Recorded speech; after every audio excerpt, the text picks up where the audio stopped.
Sing, goddess, of the ruinous wrath of Peleus' son Achilles, that inflicted woes without number upon the Achaeans, hurled forth to Hades many strong souls of warriors, and rendered their bodies prey for the dogs, for all birds. And the will of Zeus was accomplished. Sing from when they two first stood in conflict, Atreus' son, lord of men, and godlike Achilles.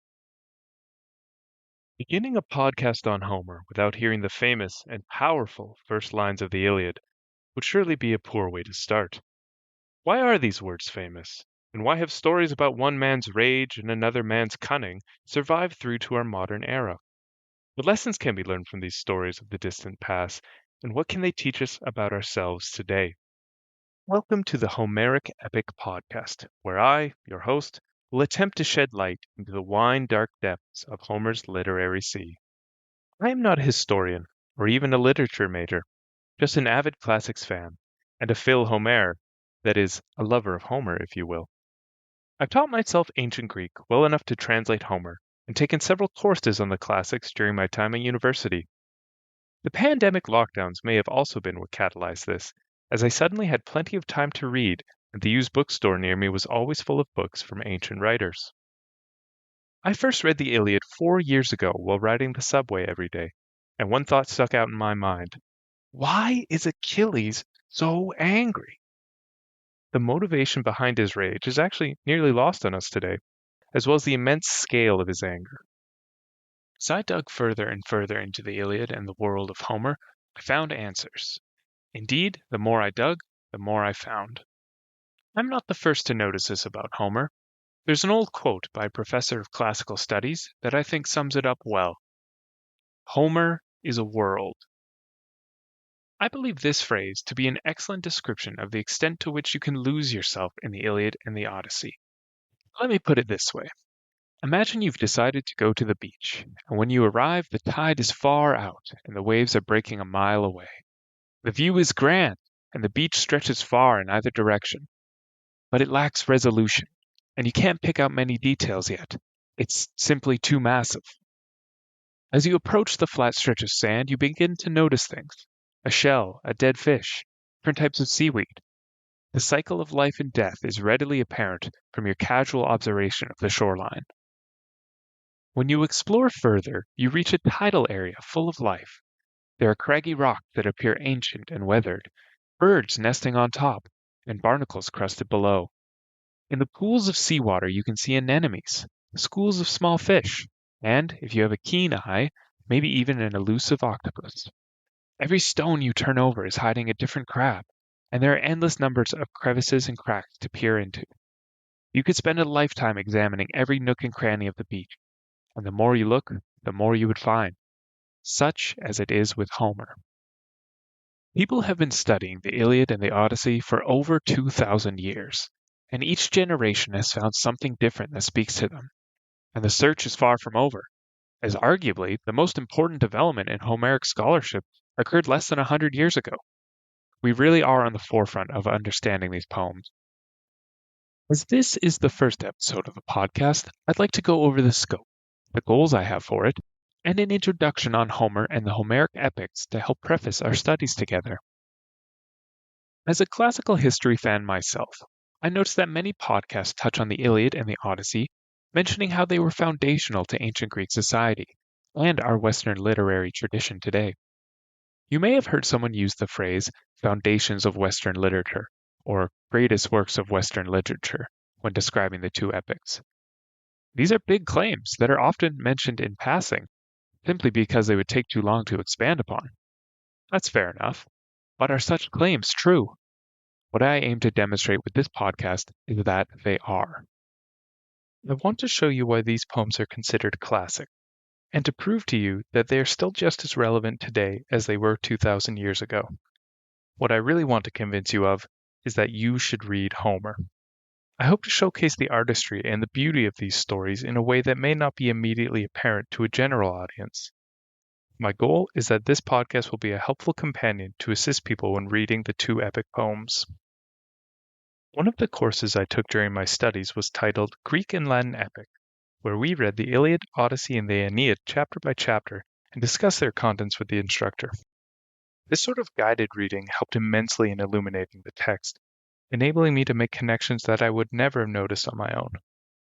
One thing I should mention early on: due to the highly interwoven and prophetic nature of Greek mythology and of the Iliad and the Odyssey, I will be spoiling the ending while discussing many of the early parts of the book. But don't let this turn you away. In fact, many times the text itself simply states how the story will end. And while this is very different from how modern stories usually work, I will try to demonstrate how it actually enhances the tale. But let me go over the scope for the podcast, so that in a few years I can see how far off I was. Firstly, I'll be covering the Iliad in depth, chapter by chapter, discussing relevant themes, imagery, characterization, and moments of particular beauty. Once we finish the Iliad, we will, of course, move forward chronologically in mythological time to the Odyssey. There'll be many different digressions on interesting passages, interpretations of the text, histories of the text, and anything that may not be immediately apparent to the first-time reader. I want to show you the beauty of these stories in depth and with a level of critical consideration derived from multiple readings and devoted study.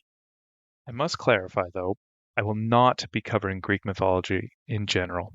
I will assume a beginner's level of background knowledge in Greek myth, for example, knowledge of major gods, their symbols and past, creation stories, etc. This is because Greek mythology is covered very excellently in other podcasts, so please feel free to brush up using one of them. In any case, the Homeric epics are rather well contained in terms of Greek myth, so this shouldn't be too big of a problem. But I will go over relevant mythology to the Trojan War in this initial episode. When it arises, I will place the story in the context of the larger mythological tradition of the epic cycle. More on that to come. As indeed there are many references to events that occur before and after the Iliad and Odyssey, which greatly enhance the story when they are known. Luckily, the Homeric epics are, in a way, less fantastical than the rest of Greek myth. Nobody turns into a tree or a flower, or tries to sleep with their mother, or is born out of their father's head. There are some talking horses, and a few giants that eat people, but we can manage that, right? One of the most common questions I hear about the Iliad and Odyssey, but more so the Iliad, is people asking, yeah, but is it true? Like, did it really happen? And this is a natural question to ask. Modern society places a great importance on verifying the truth of how events occurred in the past, and this desire for veracity extends to mythology as well. If an event from the past cannot be sufficiently verified, it's often dismissed and just forgotten about. In terms of the historicity of the Iliad, that is, whether they actually occurred as written, much scholarly and archaeological work has been done on this exact topic. In fact, it's a very interesting story in and of itself, involving one man's dream and just a bit of dynamite. But instead of answering this question right now, I'll have to go more in depth into it on its own, though I will leave you with this one thought. The Iliad and the Odyssey are true, and they are history, but they did not happen. But enough of this first episode stuff. Let's climb down into our well-balanced ships and set sail to strong-built Troy. What are we dealing with here? What are these poems, and how did we get them? To start us off gently, the Homeric epics are poems written in a mix of ancient Greek dialects, albeit mostly Ionian, and transcribed sometime between 800 to 700 BCE. Despite this narrow, in air quotes, range of 100 years, there's a glaring problem with providing a date for their creation. This is due to the massive body of evidence suggesting that the poems existed hundreds of years before they were written down because they were originally performed orally from memory. For reference, the Iliad is about 15,000 lines long, and the Odyssey is about 12,000 lines long. This incredible feat seems impossible, but we know for a fact that it was done.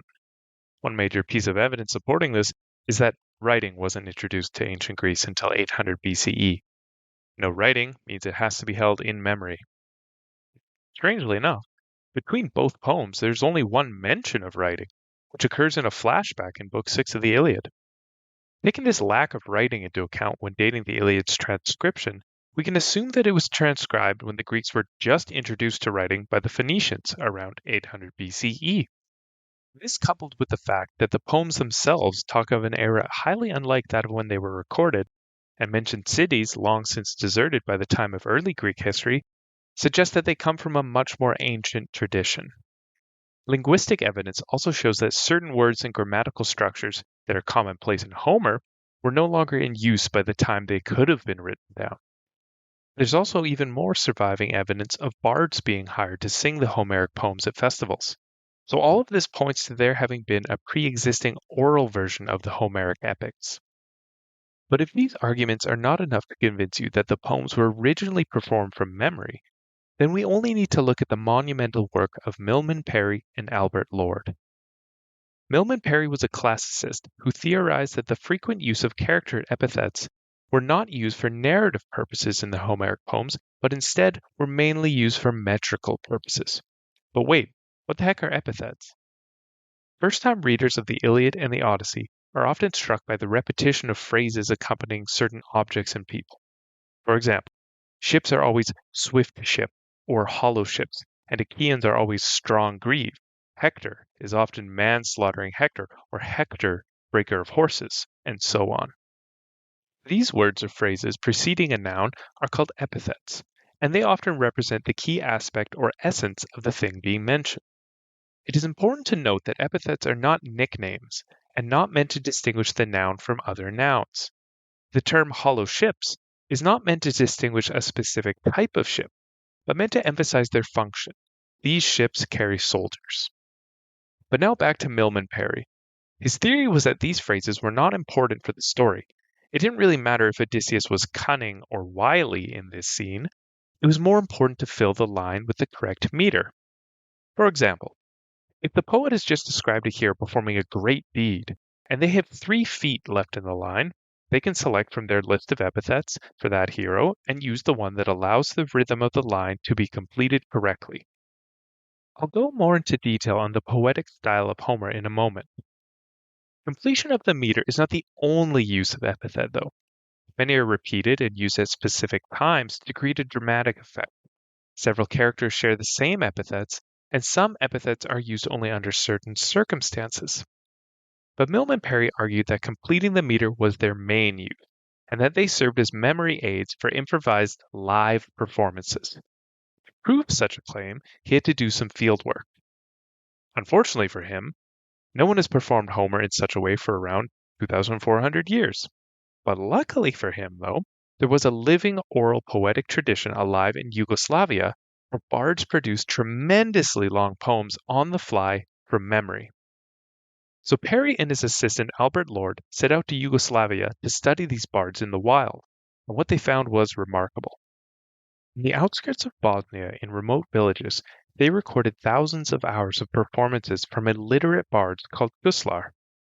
The guslar they interviewed were able to perform incredibly long songs. The greatest bard could recite a poem of 13,000 lines, which took over 5 days, completely from memory, without the aid of any writing.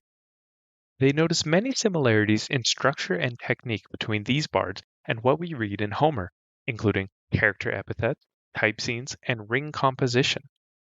The Guslar were able to provide many fascinating examples of how the epics of Homer could have evolved over time. In one experiment, they asked a bard to perform a song, and then a few days later, he was asked to perform it again, exactly the same. Comparing his second performance to his first, Parry and Lord found that there were slight differences between the two in terms of word order and line structure. When they asked the Guslar about this, he was emphatic that he performed it exactly the same. They hypothesized that without literacy, the concept of sameness takes on a looser meaning. Since the story of what the Guslar had performed was the same, he didn't really care about a few different lines. This is cited as a mechanism for how the poems evolved over time. It's now accepted that the Iliad and the Odyssey were part of a long tradition of performing oral poets that told and retold these epic tales for hundreds of years, each one altering the content slightly, polishing this part or that part, until the version as we have it was written down. Parry and Lord's work showed that there wasn't so much a Homer, as there were many Homers who influenced and shaped the poems.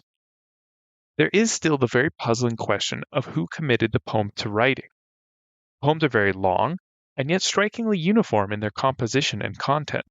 Many scholars think there's still some room for masterful genius in the oral creation process. Even with the certainty of a single author in question, I'll still be referring to the general process or singular author that created the poems as Homer. It's just easier to talk about them that way, instead of repeating each time the oral performative process by which the Iliad and Odyssey were created and then later transcribed by a group or singular person. Far too much of a mouthful for a podcast. Besides all this scholarly stuff, tradition tells us the poems were created by a near mythical figure named, well, Homer. He's believed to hail from Ionia in the modern-day west coast of Turkey, as the epics are written mostly in the Ionic Greek dialect. But no less than 7 different cities claim to be his hometown, including Smyrna, the island of Chios, Rhodes, Colophon, Salamis, and heck, even Athens and Argos. However, most of the evidence points to Smyrna or Chios as the most likely candidates. This is where things get tricky. We are sure that the poems were originally oral, but this doesn't help to explain both the poem's length and coherent artistry. If it was originally separate, smaller stories that were stitched together to form a larger one, then why do they fit together so well? Did some group or person compile and edit them when they were transcribed? This may have been the case, actually. There are a few times in ancient history when we are certain that the epics were transcribed. One such time is during the 6th century BC, in the reign of the tyrant of Athens, Pisistratus. He declared that there must be a standard version of the Homeric epics, and this standard version is the only form that was allowed to be recited at the Pan-Athenaic festival. Think of it as their version of a city fair. The implication of this is that there must have been several versions in circulation, and that Pisistratus wanted to return back to the Homeric roots. There's also a very interesting marginal note on one copy of the Iliad that states Pisistratus added Book 10, sometimes called the Dolaneia, to the story at this time. Well, this could help explain the strangeness of this book in the epic, as indeed it seems very out of place. It takes place in the middle of the night. There is evidence from earlier of Dolon and his Dolaneia on ancient Greek vases. We'll talk more about Dolon and the night mission of Odysseus and Diomedes when we reach Book 10 of the Iliad. Another fascinating theory is that Pisistratus' real aim with creating this standardized version was to include a bit of contemporary political propaganda into the Iliad. There's a comment by the Roman geographer Strabo that records a claim that either Pisistratus or Solon, the original lawgiver of Athens, edited Homer and changed the 12 ships from Salamis to be listed under control of the Athenians, thus proving that Athens owned Salamis during the time of the Trojan War. This fact was then used in arbitration against Salamis to justify Athenian occupation of the island. This sort of dastardly political maneuvering is par for the course for the ancient Greeks, but it just goes to show Homer is powerful stuff. The next major stop of the Homeric epics on the temporal road to the present is with the scholars of the Library of Alexandria in Egypt in the 3rd century BC. Now remember, Alexandria was founded by Alexander the Great, who himself was a huge fan of the Iliad, so it's only fitting that his library there kept up the tradition. This group curated and compiled the text into the Vulgate, an edited edition of the poems, carefully removing lines not attributed to Homer in an attempt to let the true Homeric lines shine through. They were also the first people to divide both stories into 24 chapters, one for each letter of the Greek alphabet. The Alexandrian scholars edited Homeric texts based on 7 goals: consistency of content, consistency of style, lack of repetitions, quality, logic, morality, and what they called explaining Homer from Homer. In other words, using the text to explain the text. Aristarchus, one Alexandrian scholar, created an annotated version of Homer's work using these criteria, but in his version, he provided explanations in the margin for why he removed certain lines from the text, along with comments and justifications for the removals. This left us with a completely intact version, and it's virtually identical to the version we have today. These Alexandrian versions also contained hundreds of useful marginal notes called scholia, with little comments about the text and translation of obscure terms, and these have been extremely helpful in our understanding of the poems. From there, it was transcribed by monks until the first official version was published in Florence in 1489. And it just so happens that a young man by the name of Niccolo Machiavelli was 20 years old at the time, and he read this new book that came out called the Iliad. He mentions it several times in his most famous work, The Prince, when discussing the principles of political strategy. Now, I could bring up hundreds of more examples of the Iliad's influence throughout history, and yeah, you know what? Someday I will, but now's not the time. Now that we know how the poems were composed, let's talk a little bit about their content. As I mentioned, these were originally oral poems, and this oral composition method played an enormous part in the development of the epics. Before they were written down, and for a while afterwards, a bard called a rhapsode would sing the poems and play a lyre to a live audience. Ancient Greek was a tonal language, much like modern Mandarin with its inflections, so the rhythm of the verse came alive in a melodic way while the bard was performing it. This idea of a live performance of the poem helps explain many of its intricacies, so I encourage you to keep it in your mind as you read. The Homeric epics are written in an unrhymed, stress-based poetry called dactylic hexameter. The word dactylos in Greek means finger, and is called as such because each metrical foot contains one long, stressed syllable and two short, unstressed syllables, just as our fingers have one long and two short segments. If the word dactyl sounds familiar, it's because it's also the base for the name pterodactyl, which means wing fingers. Isn't Greek amazing? I'll try to keep the digressions on word etymology in ancient Greek to a minimum, for your sake and for the sake of the people I regularly interact with. But no promises. The dactylic hexameter verse form contains 6 metrical feet, where each foot can be either a dactyl, long, short, short, or a spondy, long, long. Each line is mathematical in nature, meaning it can only contain 6 feet, and each foot can only be a dactyl or a spondy. There's one additional rule and several other soft rules. The firm rule is that each line must end in a spondy. This resets the rhythm, so to speak, and indicates that the poet will be starting a new line, preparing the listener for a new measure. Thus, the end of the line and the beginning of the next can form only one of two patterns: long, long, long, long, or long, long, long, short, short. Another rule, which is very rarely broken, is that there is a dactyl in the 5th foot. Again, prepare the listener for the next line with a predictable pattern of long, short, short, long, long, which acts as a sort of closing rhythm to the line and is generally pleasant to the ear. At first, this structure seems rigid and inflexible. What if the perfect word should come next, but it doesn't fit the meter? What if you need to say someone's name in a line, but you've run out of room? Luckily, ancient Greek has many less restrictions on word order when compared to English. For example, in English, we must use the order subject, verb, object. I love Homer. But ancient Greek is what's called a synthetic language, which essentially means that the word order is less important because we augment the words to designate their function within the sentence. So I love Homer in ancient Greek would translate literally as Homer I love or love I Homer. Homeric poetry uses this aspect of the language to great effect for dramatic purposes.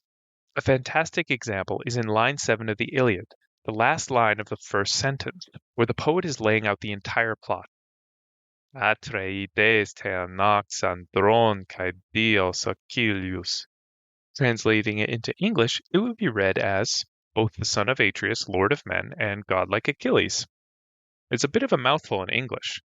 But in the Greek, the poet can use the word order to highlight the two warriors' extreme disagreement by placing their names at the beginning and the end of the line, something that's just more difficult when we translate it through English grammar.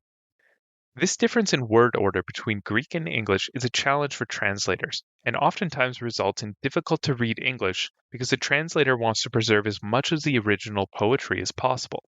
Luckily, many different translations of the Iliad and Odyssey are available, some more poetic, retaining the line numbers and sticking close to the Greek, but missing out on the descriptive richness due to word economy. And others read like a novel, preserving the sentences of the Greek and retaining the powerful imagery and language, but losing out on the poetry and word order. Choice is ultimately up to you. For much of my study for this podcast on the Iliad, I've used Caroline Alexander's fantastic new translation. She's the first woman to publish a translation of the Iliad, and it instantly became my favorite, so go show her some love. For a first-time reading of the Odyssey, the Robert Fagles translation is an excellent place to start.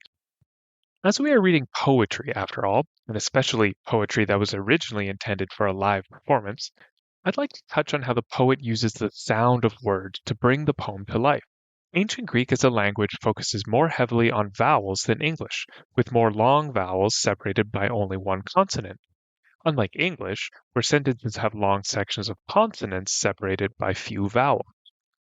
The effect of this lends well to dramatizing certain emotional scenes with long drawn-out vowels, mimicking laments and anguished cries.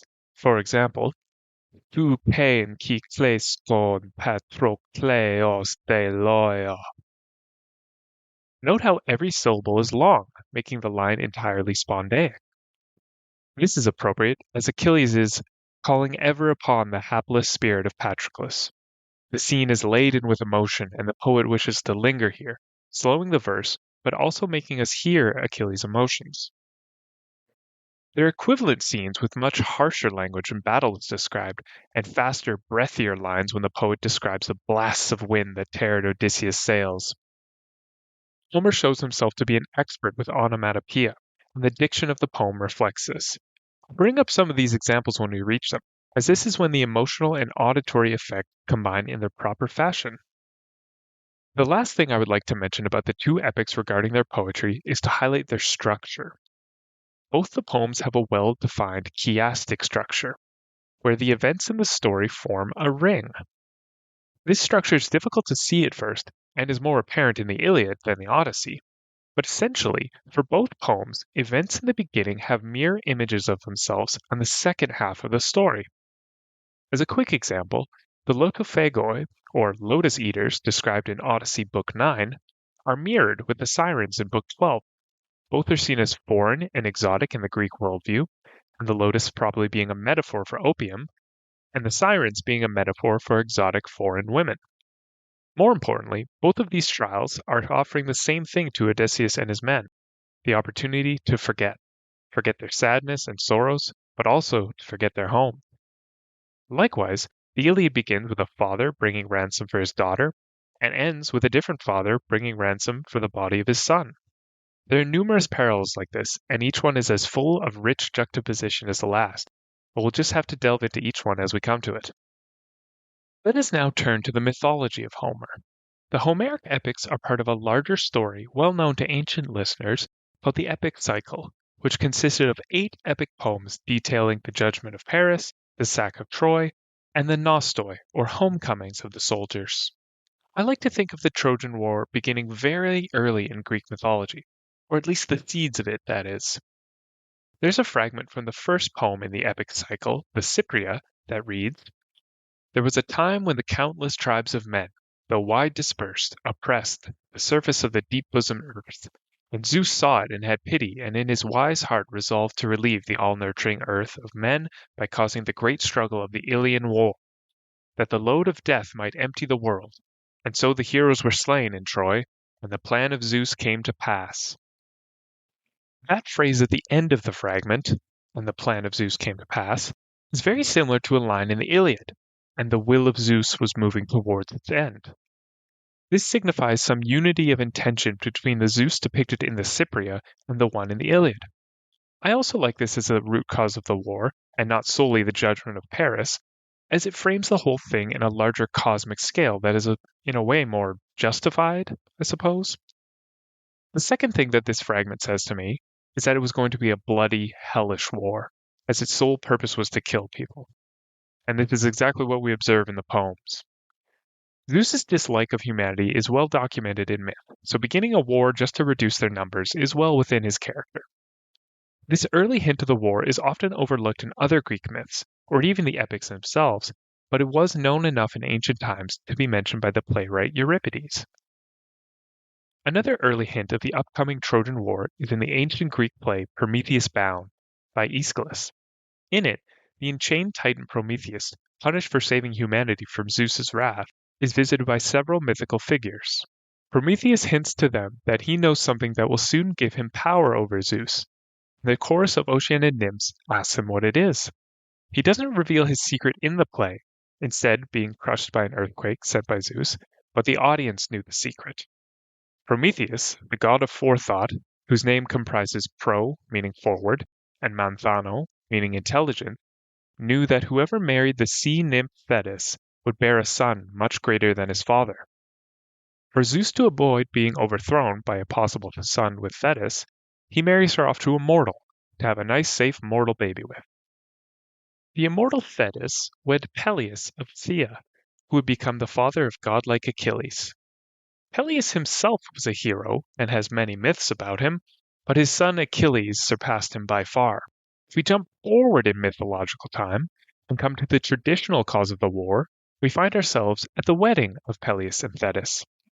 Since this was a mortal marrying an immortal, the guest list was quite impressive. But since many of the Greek immortals are embodiments of natural forces or emotions, there were also some gods not on the invite list. Because why would you invite a god whose literal name was strife? In any case, Eris, the goddess of strife, upset at being the only divinity not invited to the wedding, created the golden apple of discord, which read Te Caliste, or the fairest, and hurled it over the roof of the house into the center courtyard. Well, three goddesses, Hera, Aphrodite, and Athena, all thought that it should belong to them, and were not willing to compromise. Zeus declared that he himself shouldn't adjudicate, being the wife of Hera, and biased that is, but he would appoint a mortal to do so. I'll take a break here and mention that this is all part of Zeus's plan to begin the war, as he likely already had the mortal picked out. There was a town called Troy which had pissed off some gods generations earlier and was overdue for a catastrophe. And there was a forgotten prince named Paris who, A, had some poetic prophecies foretold for him, and B, was a young man and so easily and predictably bribed with exactly what young men want, which is a beautiful woman. After it was decided that Paris would adjudicate, the three goddesses went to him with their offers. Hera, queen of the gods, offered him dominion over all of Europe and Asia. Athena offered him prowess in battle and wisdom. But only Aphrodite knew who she was dealing with, and offered the young man the most beautiful woman in the world, Helen, the daughter of Tyndareus. This is where things get interesting, because of course, Helen is already married to King of Sparta, Menelaus. And as if kidnapping the Queen of Sparta was not enough of a reason for all-out war, all of Helen's suitors, which comprised basically every eligible king in the land, had sworn the so-called Oath of Tyndareus, which bound them to service in order to rescue Helen should she be kidnapped, because, well, she had already been kidnapped a few times. So this sets the stage for the epic cycle. Fast forward through about 9 years of pillaging and plundering, and we come to the beginning of the Iliad, the action of which comprises only 54 days in a 10-year war. What about the Odyssey then? This story happens after the sack of Troy, and is among one of the Nostoi, or homecoming stories of the Trojan war heroes, being the second last book in the epic cycle. Odysseus' Nostoi covers the 10-year period after the war, in which many of Odysseus' comrades have already made it home, yet he is still absent. The reason the Nostoi of the Greeks is compelling is because of the sack of Troy itself. Many of the soldiers committed heinous crimes towards the gods during the war and didn't learn their lesson, and so as divine punishment, they had a really hard time getting home. Some of these Nostoi are covered in the Odyssey as a comparison to Odysseus' return and to heighten the pathos of the entire war itself. You may ask though, 10 years, isn't that a long time to cover in the story? The answer is not exactly. Gone now is the linear story of the Iliad, where the plot marches forward and our emotions twist and turn and build into a final climax of reconciliation. No, now we have flashbacks within flashbacks, and the person telling the story might be lying? In fact, is anything Odysseus say true? Do we even know who's telling the story? It's really great stuff.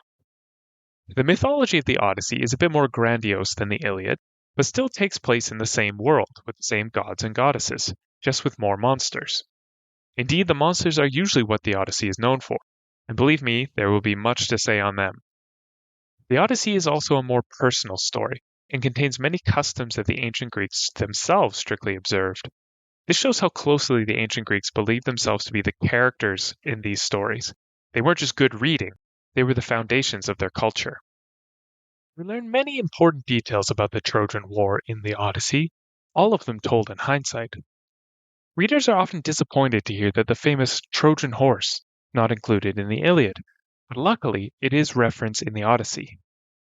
We also hear of different quarrels between the characters, like that of the quarrel between Achilles and Odysseus, or the more famous one between Ajax and Odysseus over the arms of Achilles. We also get the chance to see some of the main characters from the Iliad when Odysseus visits the underworld, including Achilles himself, Agamemnon, and Ajax. It's quite interesting to see how they have changed since they died, especially when Odysseus talks to Achilles. For these reasons, I do believe that it is helpful to read the Iliad before the Odyssey. Don't let that deter you. You can certainly read each epic on its own, but there are some subtle ways that the Odyssey plays off its predecessor. Interestingly, the Odyssey actually avoids covering any incident that's covered in the Iliad. This has been noticed by scholars, and it's referred to as Monroe's Law, and is a sign that the author of the Odyssey, whoever that may be, was acutely aware of all the goings-on of the Iliad, and chose to sidestep them to avoid overlap between the two poems. The Odyssey has also arguably made a larger impact upon modern literature than the Iliad, with such works as The Hobbit, Don Quixote, The Adventures of Huckleberry Finn, all drawing different levels of inspiration from the classic adventure tale. It could be that the Odyssey is a secretive, elusive tale, with many twists and turns and character motivations constantly up for interpretation.